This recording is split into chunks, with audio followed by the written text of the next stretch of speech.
syarat dan adab zikir itu ada 20. Jadi syarat dan adab berzikir itu ada 20. Al-awwalu yang pertama at-taubatu, bertaubat. Maka kita sebelum berzikir itu niatkan taubat. Jadi harus taubat. Wa haqiqatuha tarku ma la ya'nihi qaulan wa fi'lan wa iradatun ba'dan nadmi. Jadi dikatakan wa iradatan wa haqiqatuha tarku ma la ya'nihi qaulan wa fi'lan wa iradatan ba'dan nadmi. Jadi yang dikatakan taubat itu hakikatnya adalah meninggalkan sesuatu yang tidak bermanfaat kepada orang tersebut, baik ucapan, kemudian perbuatan dan keinginan setelah menyesal. Jadi itu hakikatnya taubat. Kemudian asani luzumut taharati, berzikir itu syarat yang kedua itu dalam keadaan suci. Jadi kita harus suci dalam keadaan punya wudu. Wa huwa al-ghusl wal wudu. Yang dikatakan suci itu ya mandi dan wudu. Qala fi mukhtasaril ihya lil Bilali rahimahullah wa taharatu batinihi aidan wastiqbalul qiblati. Jadi kata Imam Al-Bilali itu mengatakan begini, sucinya batin itu juga adalah menghadap ke kiblat. Itu termasuk sucinya batin.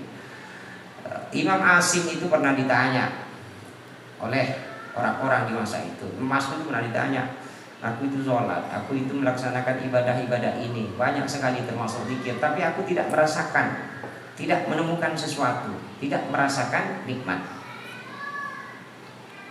Jadi kata Imam Asim itu, engkau itu melaksanakan itu karena hanya di lisan. Jadi melaksanakan amal perbuatan itu belum taat dulu, belum taat batin, belum taubat batin. Maka mesti orang itu taubat batin dulu. Jadi mau berzikir itu camkan dalam hati, maka minta ampun dulu sama Allah. Kemudian hal-hal yang ada dalam tubuh itu, dalam hati itu buang dikit-dikit. Baik itu kerentak berpikir yang macam-macam, bab dunia, hasud, mikirkan orang, mikirkan dunia, itu bersihkan.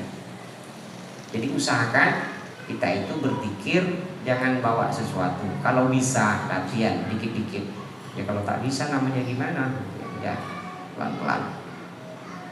As-salisu ayyastamidda biqalbihi inda syuru'ihi fi dzikri bihimmatin. Yang ketiga syaratnya berzikir itu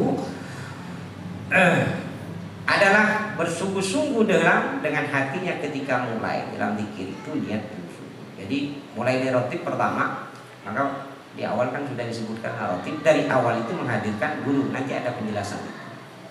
Oleh Syekh Jibril, Syekh Jibril berkata begini, qaddasallahu sirrahu. Ada namanya Jibril, masih nama Jibril, bukan cuma nama malaikat. Ini nama wali Jibril. Faida ibtada bidzikri, maka jika ia memulai zikir, falyuhdir surata syaihi fi qalbihi. Jadi kata Syekh Jibril itu, jika seseorang memulai berzikir, maka hendaklah menghadirkan rupa gurunya di dalam hatinya. Ini keterangannya.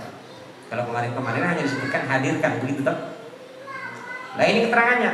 Maka jika hendak berzikir, hadirkan dulu. Jangan dulu. Nah, mata kemana-mana atau rumah, tak bisa kita menjam. Hadirkan. Siapa guru kita? Ya Rotib Jahan Mahedar. Siapa guru kita? Nabi Muksin. Siapa guru kita? Habib Umar. Jadi kalau nak mulai, maka dikatakan falyuhdir surata syaihi fi qalbihi, maka hendaklah menghadirkan rupa gurunya di dalam hatinya. Wa yastamidda minhu, dan kemudian hendaklah dia menerima, jadi menerima curahan istimdad dari guru itu.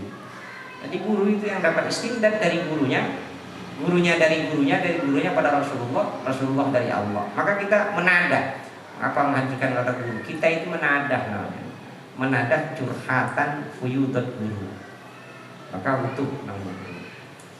In qalbu syaihi yuhadi qalba syaihi ilal hadratin nabawiyah.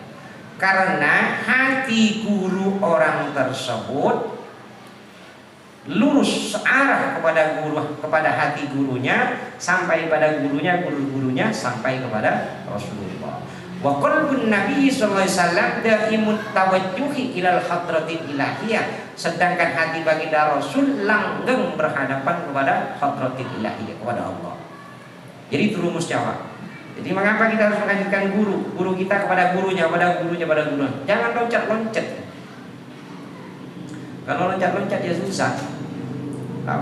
Jadi karena hati guru kita itu lurus pada gurunya sampai kepada Rasulullah, Rasulullah kepada Allah. Maka itu lurusnya.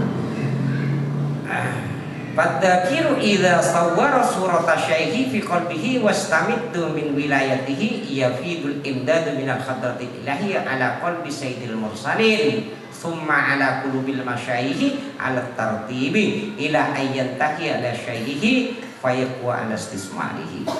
Mengapa penting menghadirkan rupa guru, wajah guru? Karena kita menadah istimdad guru, madad guru, fuyudat yang Allah turunkan kepada guru. Guru yang guru itu memperoleh dari gurunya sampai Nabi kepada Allah. Maka nanti kalau sudah dapat fuyudat guru, maka si murid itu akan mampu berzikir. Jadi kalau nak kuat berzikir, maka harus cari energi dari guru. Mau dapat energi bahasa kita hari ini, mau dapat energi dari guru, maka menghadirkan guru. Kalau tak menghadirkan guru, tak bisa.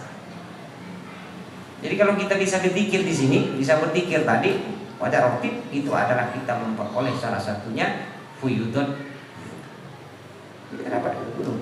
Karena fuyudot guru itu tampiasnya kepada kita, maka kita mampu berzikir.